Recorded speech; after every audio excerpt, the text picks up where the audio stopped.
Sebagai staf medis fungsional bagian obstetrik ginekologi subdivisi feto maternal dari Rumah Sakit Eka Hospital Serpong, Tanggerang, Banten.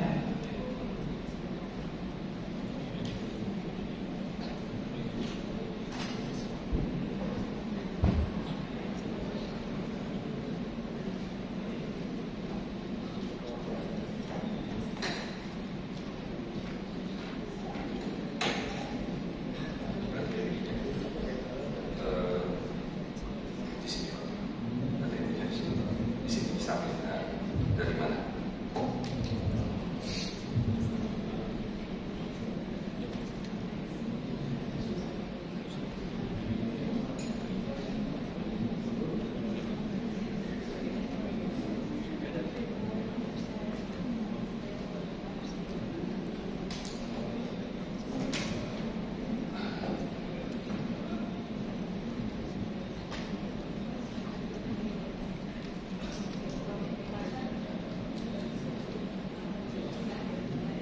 Baik, terima kasih. Selamat sore.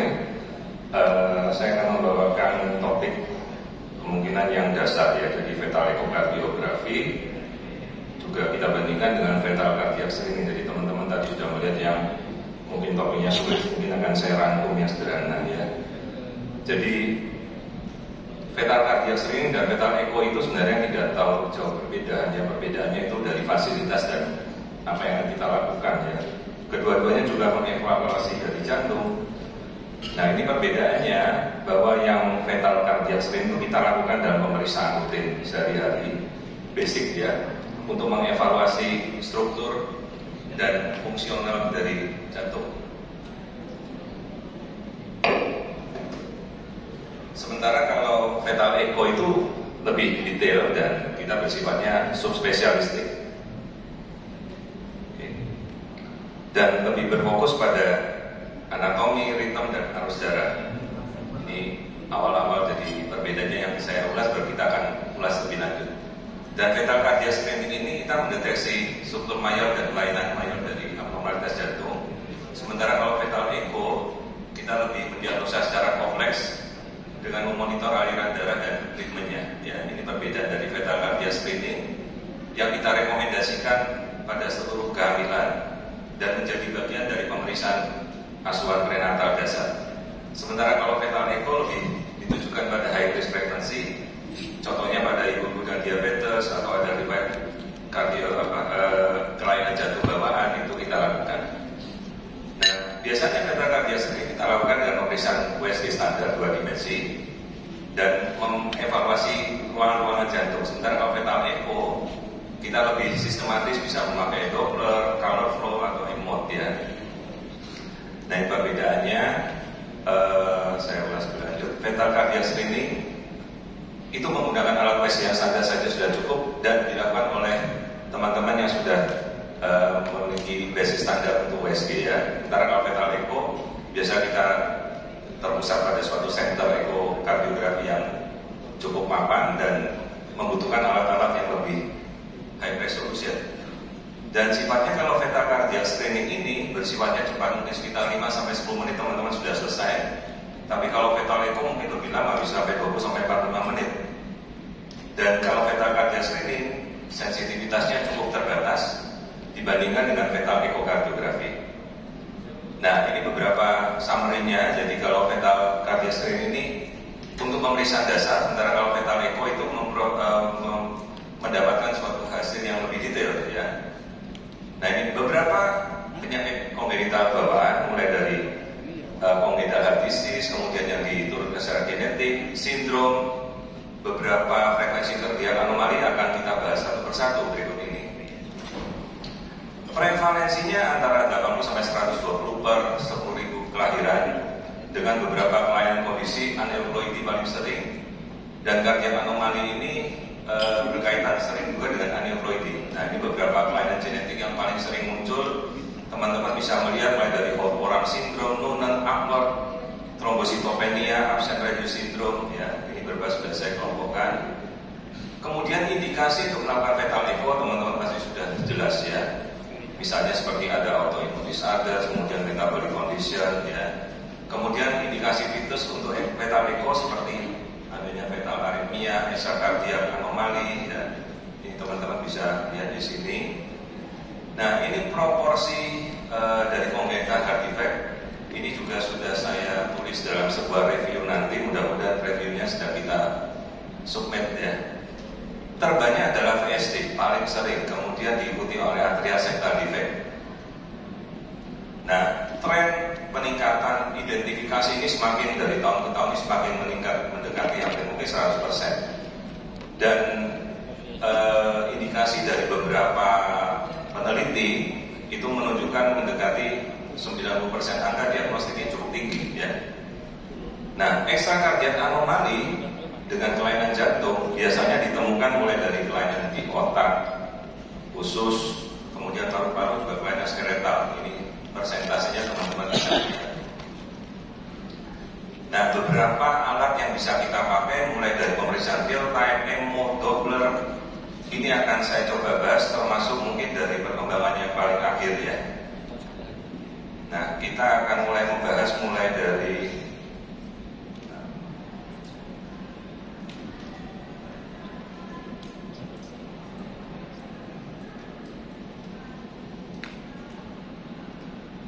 ya, ini adalah pemeriksaan dasar EMO tapi dengan color Doppler. Relatif jarang kita pakai ya untuk melihat frekuensi jantung ya. Kemudian ini pemeriksaan dari color Doppler yang terbaru mereka memakai teknologi vortices namanya. Jadi bisa melihat aliran darah. Nanti akan kita bahas di akhir. Ini beberapa metode-metode yang bisa kita pakai. Nah, kemudian ini memorinya agak lambat.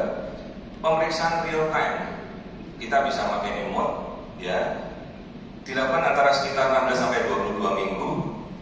Frekuensinya teman-teman bisa melihat antara 4 sampai 8 MHz untuk probe-nya. Ya, dan kemudian windowsnya kita kecilkan seminimal mungkin. Ya, ini kita contohnya. Kemudian nanti kita akan coba melihat anatomi dari jantung. Teman-teman tadi sudah mungkin melihat ya, kita akan rangkum kembali. Ini sedikit ilustrasi kita memakai AI jadi untuk membuat tampilan potongan jantung yang mulai dari tutus arteriosus, tutus venosus. Ini tadi mungkin sudah ditunjukkan oleh para pembicara sebelumnya. Ya, jadi paling tidak kita dengan situasi seperti kita bisa melihat dengan lebih jelas. Ini potongan anatomi dari jantung. Nah, ini kembali kita ulas dari potongan dari anatomi jantung juga. 4 chamber view. Teknologi AI itu sekarang sudah bisa kita pakai untuk semakin memperjelas dan beberapa sudah coba kita publikasikan ya. Ini anatomi jantung. Nah, ukuran jantung ada ukuran heart and chest ratio minimal 30%. Jadi batas antara 50-30% itu masih kita anggap normal. Mengidentifikasi kardiomegali. Seringkali kadang-kadang kardiomegali itu sampai lewat saja, tidak terdiagnosa, padahal itu cukup penting dengan list kelainan yang cukup banyak. Ini beberapa paper yang sudah kita coba publikasikan, mudah-mudahan diterima dari Dr. Adri, saya, Dr. Adi pribadi. Karena kadang-kadang review dari Indonesia untuk mengulas kelainan jantung sangat terbatas. Mudah-mudahan ini sudah masuk dalam tahap review. Nah, ini yang saya coba buat di review yang terbaru, landmarks-nya. Jadi ini gambar-gambar yang kita bikin sendiri, kemudian kita tampilkan bagaimana kita melihat potongan 1, 2, 3, 4, 5. Nah, ini potongannya.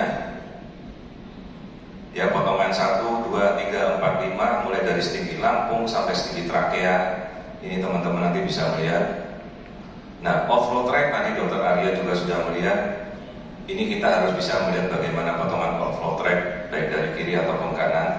Ini juga saya ulas dalam review artikel saya yang terbaru. Nah, kita bahas atrial septal defect. Ada tipe primum dan tipe sekundum. Ya, di mana bagian paling sering muncul ini adalah sekundum atrial defect. Ya, prevalensinya sekitar 10% dibandingkan 3.000 kelahiran. Kemudian ventricular septal defect, teman-teman kalau sudah melihat 4 chamber pasti dengan cepat bisa melihat kasus-kasus seperti ini. Ya. Ada yang membranous atau yang ada muskular, ya, dua tipe dari ventricle septal defect. Nah, teman-teman juga sering harus kita lakukan, tadi dijelaskan dokter pembicara dari asing tadi, dokter Rama, ya, axis of the heart. Ada, kita melihat dextrocardi, dengan kita melihat axis of the heart, kita sudah bisa tahu, ya, pengukurannya caranya seperti ini. Ditarik dari sternum, kemudian ditarik sampai aksisnya. Nah, beberapa scanning yang akan kita pakai adalah pertama 4-chamber view, kemudian nanti akan kita orientasi left heart, right heart, kemudian ada lagi aortic heart dan 3 vessel. Itu sebenarnya sudah cukup. Kita ulas satu persatu. Ini 4-chamber view. Nah, kita bandingkan dengan animasi EE-nya. Right ventricle, juga potongan dari saat posisi bayi sungsang ataupun vertex, ya, teman-teman jangan sampai terbalik. Jadi sekedar kita melihat posisinya saja kita sudah tahu bayi itu sungsang atau tidak, ya. Ini kalau posisinya vertex. Nah, kembali 4-chamber view, bagian apex, left atrium, right atrium, right ventricle, left ventricle, ya. Ini bagian yang sangat dasar, teman-teman pasti sudah memahami semua. Kemudian 4-chamber view tapi dalam posisi sungsang. Apex, kita lihat spine, right atrium, foramen ovale, mitral, tricuspid, ya. Ini dalam potongan 4-chamber view dalam posisi bridge presentation. Nah, ini orientasi dalam posisi vertex, fetal posisi harus kita tahu, 4-chamber, orientasi, ini kalau posisinya sungsang, ya. Jadi kita sudah menguasai. Berikutnya kita akan masuk ke bagaimana kita melihat left heart view, ya. Bandingkan dengan posisi aslinya, left aortic flow, kemudian EI-nya kita bandingkan. Nah, seperti ini, ya. Tadi yang ditunjukkan Dr. Arya, aorta itu dilihat. Kemudian kita lanjutkan untuk melihat potongan. Ini masih left heart view.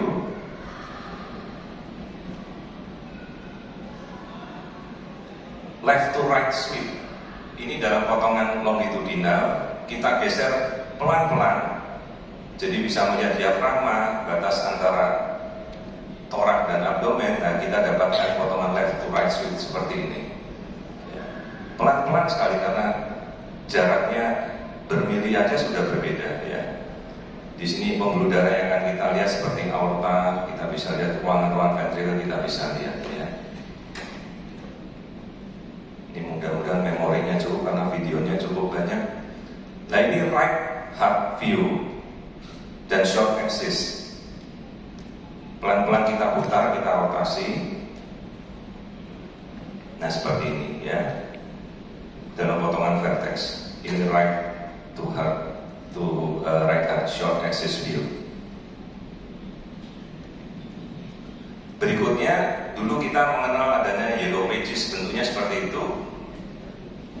Nah, ini kita melihat potongan dari right atrium, right ventricle. Ini harus kita putar koronal sedikit saja untuk mendapatkan yellow pages, gambaran seperti itu.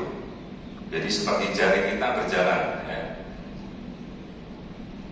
Teman-teman bisa ingat sekali kalau melihat posisi ini. Nah, ini aortic arch. Kita bandingkan dengan posisi yang normal. Terus ada juga kasus yang transposisi dari great artery, ya.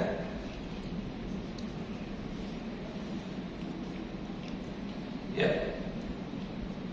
Kemudian berikutnya 3 vessel view. Amati bagian yang di EI-kan. Nah, kita lihat dari potongan 3 vessel view. Main pulmonary artery, aorta, dan superior vena cava. Ya. Sedikit saja dari 4 chamber kita naik ke arah sebagian kranial. Langsung kita dapatkan 3 vessel view. Ya. Saya coba kalau bisa kita gambarkan dengan EE, jadi teman-teman bisa mendapatkan tampilannya dengan enak gitu. Nah, kemudian kita lihat, mudah-mudahan memorinya cukup ya. Three vessel view juga seperti ini sambil kita mainkan dengan color Doppler ya. Potongannya main pulmonary artery, aorta dan superior vena cava.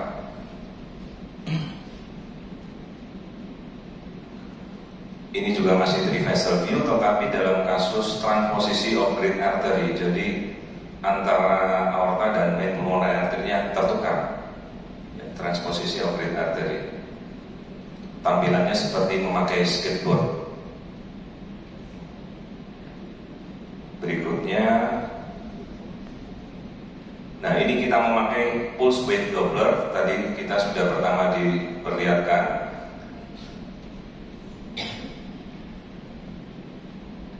Ini dalam kondisi kita mengamati katup atrioventricular valve, mulai dari katup tricuspid, ya. Kita bisa arahkan cursornya untuk kita melihat pergerakan dari valve, ya. Kemudian berikutnya ini mitral, ya ini bagian mitral valve. Tadi kita tricuspid, ini pergerakan dari katup mitral, ya. Ini kalau teman-teman sempat dan kita amati pemeriksaannya ya dengan emot. Kemudian pemeriksaan arteri, ada ductus arteriosus, ada pulmonary artery, ya ada aorta. Ini penempatan cursornya teman-teman bisa coba. Nah, kemudian ada venous system mulai dari umbilical vein, ductus venosus, inferior vena cava, hepatic veins. Ini juga kita coba bahas ya. Umbilical vein sederhana sekali masuk kelihatan ke vena porta ya. Ini dengan pemeriksaan color Doppler teknologi yang terbaru Vortices, jadi dia bisa menunjukkan arah aliran. Ini keluar seperti panah-panahnya di situ ini. Panah kecil-kecil sebenarnya gambarannya. Jadi harusnya seperti itu, sebenarnya panah itu arah aliran dari teknologi USG yang terbaru. Nah, ini pemeriksaan ductus venosus, teman-teman pasti sudah sering sekali mencoba ya. Lebih enak kalau kita melihatnya pada trimester pertama ya, kasusnya pada trimester pertama sangat jelas bisa kita ambil dengan sangat dominan arus darahnya. Nah, ini Doppler dari venous system, ductus venosus, hepatic vein dan umbilical vein ya, perbedaan dari arus darahnya dan tempat kita mengambil cursornya. Nah, ini juga cardiac cycle pada saat kita melihat ada ejection atrioventricular valve dan kemudian A-wave ya.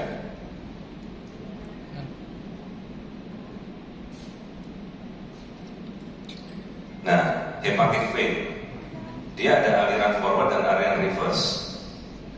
Kemudian teknologi color Doppler ini sangat sering kita pakai, bisa kita pakai untuk sehari-hari, pemeriksaan normal, katup, identifikasi shunting, misalnya ada kebocoran. Nah, kita coba pada berikutnya. Ini color Doppler, kita bisa atur PRF-nya ya, peak resistance velocity-nya untuk meningkatkan akurasinya ya. Kalau Doppler seperti ini kita pakai. Ini dari tipe USG yang agak lama, ini tipe yang agak baru, lebih tajam ya. Kemudian power Doppler, spectral shift analysis, ini juga bisa kita pakai. Yang ada berikutnya itu tissue Doppler jarang kita pakai, ini power Doppler yang kita pakai. Ini juga pemakaian stage spatial temporal image correlation. Jadi kita bisa melihat slice by slice seperti ini ya. Ini potongan 4 chamber normal ya, pada pemeriksaan jantung normal. Nah, ini kalau pada kondisi transposition of great artery ya, ini dengan pemeriksaan TUI. Jadi kelihatan di sini ada perbedaannya ya, antara tertukarnya aorta dan main pulmonary artery dari TUI. Kemudian kita sering mendengar istilah situs dan cardiac anomaly. Ada situs solitus itu frekuensinya sekitar 1%, situs inversus jarang terlihat, dextrocardi sering ya, yang tidak bernama apa-apa. Nah, ini kita coba bahas pengertiannya. Kalau dextrocardi itu intrinsic displacement, jadi dia memang terputar ke arah kanan. Terus ada lagi dextroposition, ini karena tertekan oleh sesuatu, entah tumor atau tadi hypoplastic lungs, itu juga bisa ya. Nah, ini penyebab-penyebab dextrokardi, cardiac malformation, ada sindrom atau ada tumor. Kemudian kalau penyebab destroposition, hernia diafragmatika, chylothorax, agenesis ya dari paru. Ini jadi teman-teman harus membedakan. Diafragmatic hernia sangat sering kasusnya. Lambung sejajar dengan jantung ya. Tapi seringkali juga kita temukan kasusnya sudah lolos. Nah, ini pemeriksaan aortic dan ductal arch ya, dari potongan supine ataupun dorsal juga kita bisa melihat ya, aortic dan ductal arch dari potongan longitudinal. Kemudian pemeriksaan katup-katup. Ini ada katup-katup yang akan kita lihat, aortic, pulmonar ya.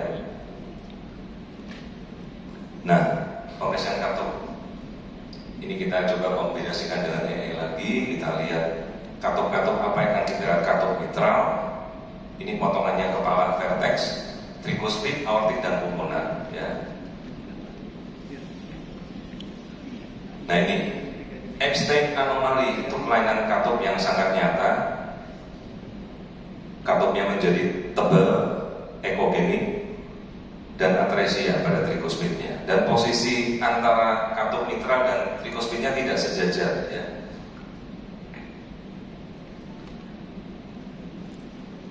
Foramen ovale, kita bisa melakukan pemeriksaan itu dengan emot ya. Kursor kita arahkan pada area foramen ovale di sini. Dan kita lihat aliran darahnya ya. Foramen ovale motion. Kemudian ini pemeriksaan for chamber sudah simetrik dan kita lihat. Kemudian insufisien, jadi mungkin chambernya tidak 4 tapi cuma 3 atau kelebihan. Nah, ini kondisi double aortic arch pada sekitar 22 minggu. Bentuknya letter U mengelilingi begitu ya, ini double aortic arch.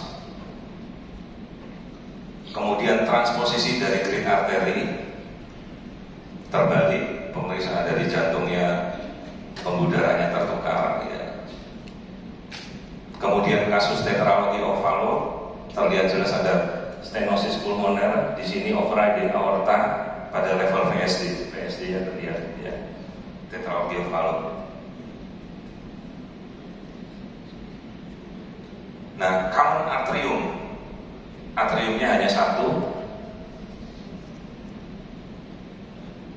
Kasusnya cukup jarang tapi ada, sering kita temukan. Ini kasus hypoplastic lebar, tadi Dr. Arya sudah jelaskan ya. Kasus yang emergensi dan angka letalnya cukup tinggi. Epstein anomali, karakteristiknya jadi tidak seimbang antara posisi mitral dan tricuspidnya ya, disertai ada regurgitasi dari tricuspid. Epstein anomali.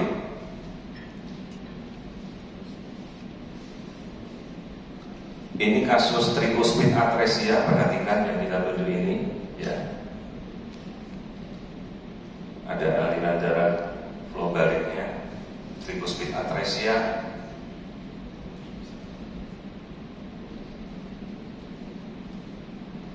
Double inlet single ventricle, jadi inletnya masuk double menuju ke sebuah ventricle tunggal ya.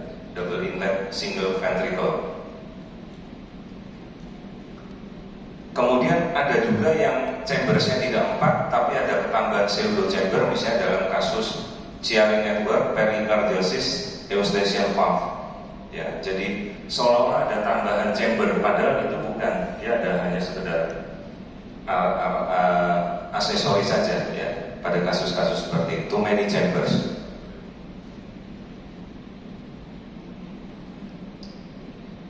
Oke. Kemudian pembesaran jantung, ini saya coba simpulkan dalam beberapa kondisi ya. Global enlargement, teman-teman bisa melihat kategorinya. Penebalan dari otot miokard ya. Misalnya pada kasus truncus arteriosus, Galen aneurisma, ataupun ada tumor jantung Cina seperti rhabdomyoma, itu disertai dengan enlargement of the heart.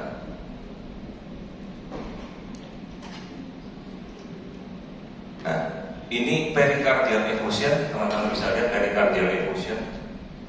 Beberapa kasus seperti hypoplastic lever, teratoma, rhabdomyoma, ya, ini sering disertai dengan pericardial effusion.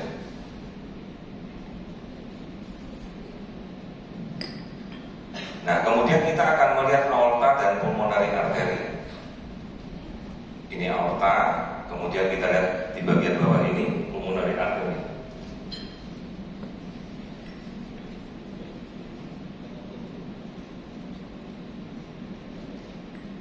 Berikutnya, left outflow tract. Bagaimana kita membuat rotasi, teman-teman lihat di sini. Ya, cara kita memutar untuk mendapatkan rotasi left outflow tract. Cukup perlahan saja, tegak lurus untuk mendapatkan left outflow tract ini. Nah, ini beberapa kasus di mana disertai dengan kondisi abnormal vessel, terlalu banyak, terlalu sedikit, terlalu tebal, kemudian abnormal connection atau ekogenik. Ini teman-teman bisa lihat, ya, kita sudah kelompokkan semuanya. Nah, sekarang modalitas yang terbaru, gravity flow, ini baru saja ditemukan tahun lalu. Dia memakai istilahnya vortices tadi, seperti vortices seperti badai, seperti alur turbulensi. Dia bisa menampilkan arah, ini panah kecil-kecil, jadi dia menunjukkan arah aliran darah kembali atau keluar. Ya, ini namanya vortices. Kemudian tissue spectral untuk melihat pergerakan dari katup. Jarang sekali kita pakai, tapi sekarang teknologinya sudah sangat membantu, teknologi dari AI artificial ini. Nah, ini istilah dari tissue spectral, di mana dia mendeteksi turbulensi dari aliran darah, ya, blood spectral tracking. Jadi dia bisa menampilkan arah aliran. Kalau dulu kita bingung ini alirannya lurus apa kembali, nah sekarang dia berwujud seperti ini, turbulensi. Ini penelitiannya sudah dipublikasikan, kemudian ini yang kita pakai pada teknologi alat USG yang terbaru, ya. Jadi turbulensi ini arah panahnya. Jadi dia bisa menunjukkan arah panahnya ini aliran darah keluar apa masuk, ya.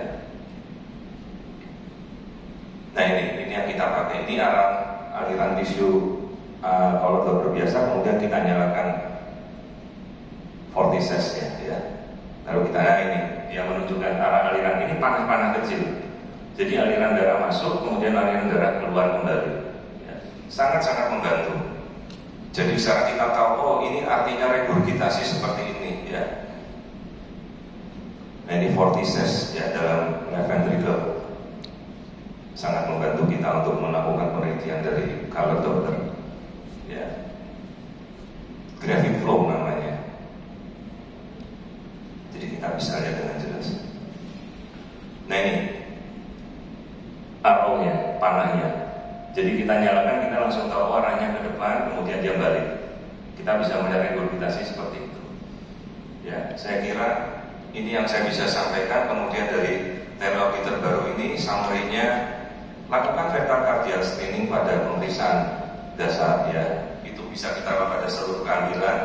Kalau fetal echo lebih detail, kita butuh high resolution yang alatnya yang cukup memadai.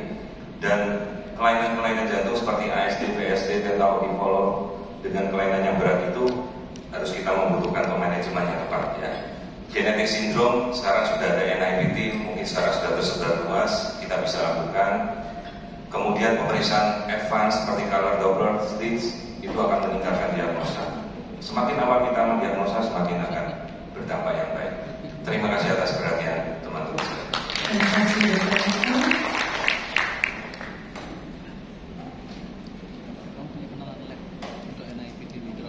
Terima kasih Dr. Ibu atas presentasi yang luar biasa dan update mengenai teknologi terbaru untuk mengevaluasi aliran darah jantung. Baik, kita masuk ke materi terakhir pada hari ini yang akan dibawakan oleh Dr. Nuzul Bernolian, spesialis obstetrik ginekologi, konsultan pediatri maternal, magister administrasi rumah sakit, yang akan membawakan materi mengenai artificial intelligence.